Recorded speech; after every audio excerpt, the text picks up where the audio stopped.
I've always been a lucid dreamer. I can control what happens, where I go, who I meet. But last night's dream was different. I couldn't control anything, and now I can't wake up. Hello? Is anyone there? This is weird. I know I went to bed last night. I remember closing my eyes in my bedroom, but this isn't right.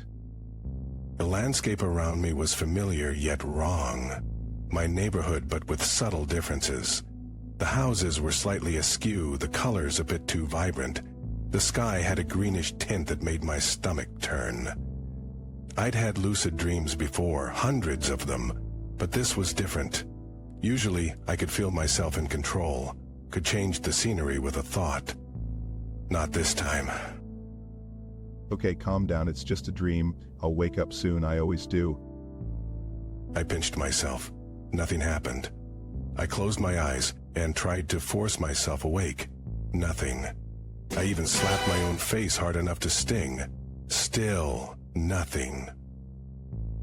This isn't working. Maybe I need to find someone who can help me wake up. I started walking down the street, calling out to see if anyone was around. The silence was oppressive. No birds, no distant traffic, not even the sound of wind. Just my footsteps and my increasingly panicked breathing. Hello? Is anybody here? After what felt like hours of walking, I spotted someone, a woman standing at the end of the street, her back to me. Relief washed over me. Hey, excuse me, can you help me? She didn't turn around. I jogged closer, desperate for any kind of interaction. Hello, can you hear me? When I was about 10 feet away, she slowly began to turn. Something about her movement was wrong, too fluid, like she was underwater. When she finally faced me, I froze. You shouldn't be here, not yet. Her face was almost right. Like someone had described a human face to an alien who'd never seen one before. Her eyes were slightly too large, her smile extending just a bit too far across her cheeks. I'm dreaming. I need to wake up. Are you sure this is a dream? Her voice had an echo to it, as if she was speaking from the bottom of a well. Of course it's a dream. What else would it be? Perhaps you're finally awake. Perhaps this is reality, and what you think is real is the dream. A chill ran down my spine. I backed away from her. No, that's not possible. I know what reality is. You? How can you be so sure? She took a step toward me, and I noticed something else wrong. Her feet didn't quite touch the ground. She was hovering, maybe half an inch above the pavement. Stay back. I don't want to talk to you anymore. You called for help? I'm here to help. How? How can you help me? Follow me. I'll show you the way out. Every instinct told me not to trust her, but what choice did I have? I needed to wake up, and nothing I tried was working. Fine, lead the way. She turned and began gliding down the street. I followed, keeping a safe distance between us. She led me to a house I recognized as my childhood home, though I hadn't lived there in 15 years. Go inside. Find the door. What door? You'll know it when you see it. She vanished. Not gradually, not with a puff of smoke. One second she was there, the next she wasn't. I stood alone in front of my old house, more unsettled than ever. Great, just great. I approached the front door cautiously. It swung open before I could touch it. Inside, the layout was wrong. Rooms where there shouldn't be rooms. Hallways that stretched impossibly long. I wandered through the house, growing more disoriented with each step. This isn't right. None of this is right. In what should have been the kitchen, I found a child sitting at the table. A boy, maybe 8 years old, drawing with crayons. Hello? Who are you? I'm you.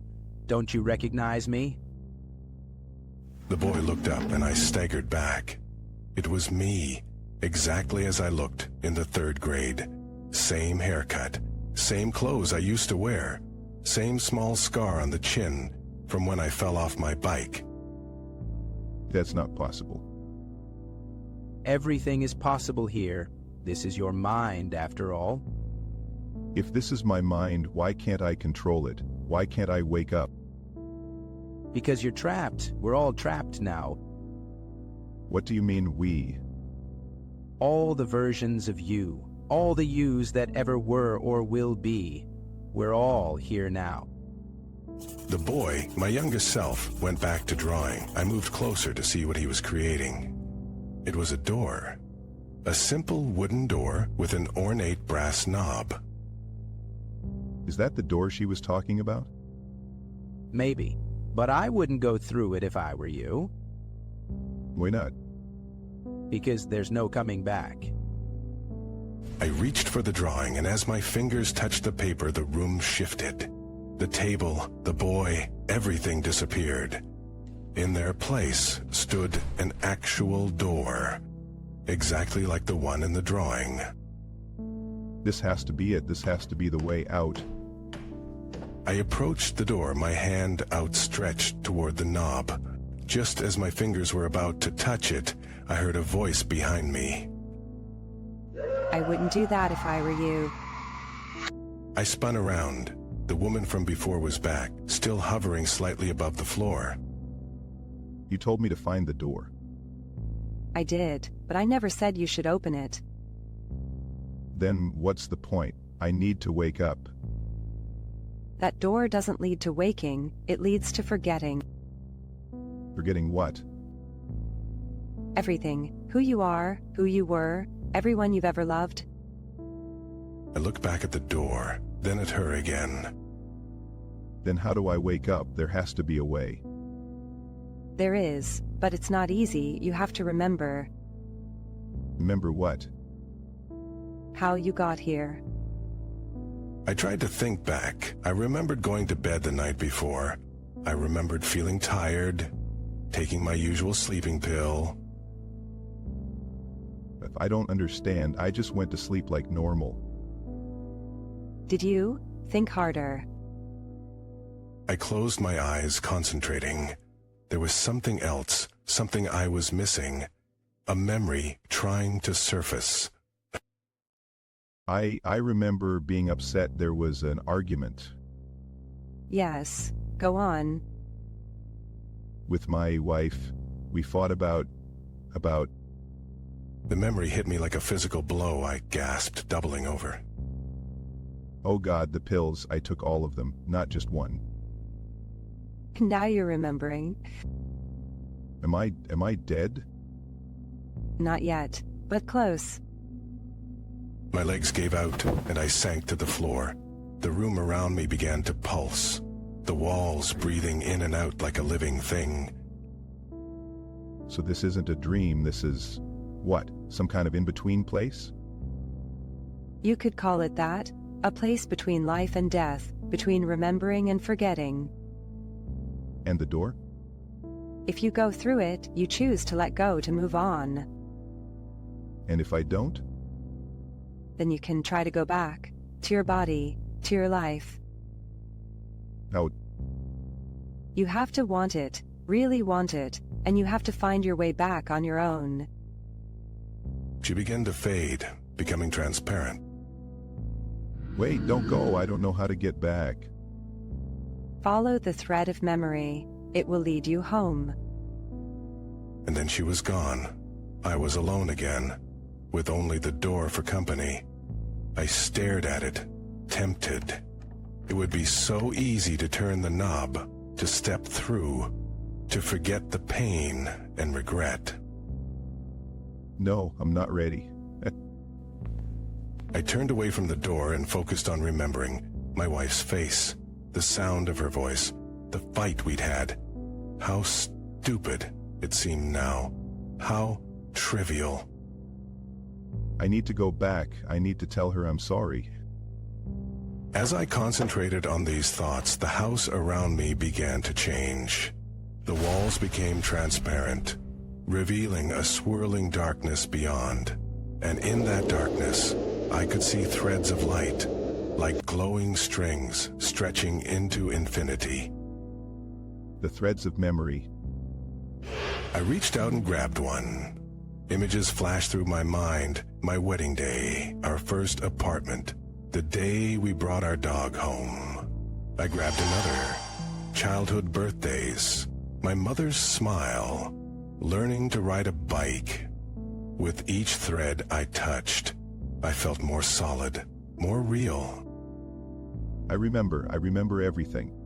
The house dissolved completely, leaving me floating in the void, surrounded by threads of light. One thread glowed brighter than the others, pulsing with urgency. I knew instinctively that this was my way back. I'm coming home. I grabbed the thread with both hands and pulled myself along it, moving through the darkness. It was hard, like swimming against a powerful current. My arms ached, my lungs burned, but I kept going. Please, let me make it back. Let me have another chance. The darkness began to give way to light, distant at first, then growing brighter. Sounds filtered in, beeping machines, hushed voices, someone crying. Please wake up. Please come back to me. My wife's voice. She was there, waiting for me. I pushed harder, fought against the current with everything I had. I'm trying. I'm coming back. The light grew blinding. The thread in my hands vibrated, humming with energy. With one final effort, I pulled myself forward and... Doctor, his eyes are opening. He's waking up. Pain. That was the first thing I felt. My stomach being pumped. The tubes, the needles. But it was real pain. Physical pain. I was alive. Oh my God. You're back. You're really back. My wife's face swam into view, tears streaming down her cheeks. I tried to speak, but couldn't around the tube in my throat. A doctor leaned over me, checking my vitals. They said you might not wake up. That even if you did, there might be brain damage from the oxygen deprivation. I managed to lift my hand, weakly squeezing hers, trying to tell her I was okay, that I was still me. I'm so sorry about our fight. It was so stupid. I never thought you would. She broke down, sobbing. I wanted to tell her it wasn't her fault, that I had made a terrible mistake in a moment of despair, that I had fought my way back to her. The doctors said my recovery was remarkable, physically at least. Mentally, I still had work to do, therapy, medication, learning healthier ways to cope. But I was grateful for the chance. Not everyone gets to come back from the edge. Sometimes, though, in the moments between waking and sleeping, I feel it again, that strange dreamscape. That door waiting to be opened. And sometimes, just sometimes, I hear her voice. You'll be back eventually. Everyone comes back, and next time you might choose differently. I've started taking sleeping pills again, just to get through the night. My wife worries, but I tell her it's fine, that I need them to keep the dreams at bay. What I don't tell her is that sometimes I'm not sure which side is the dream anymore. This life, with its pain and joy and mundane moments, or that other place, with its doors and choices and strange hovering guides. Last night, I dreamed of the door again, and for just a moment, my hand reached for the knob. I woke up in a cold sweat, my heart pounding. But was I really awake? Or had I simply crossed into another dream, another reality? I've always been a lucid dreamer, I can control what happens, where I go, who I meet. But these dreams are different. I can't control anything. And sometimes I wonder if I ever really woke up at all.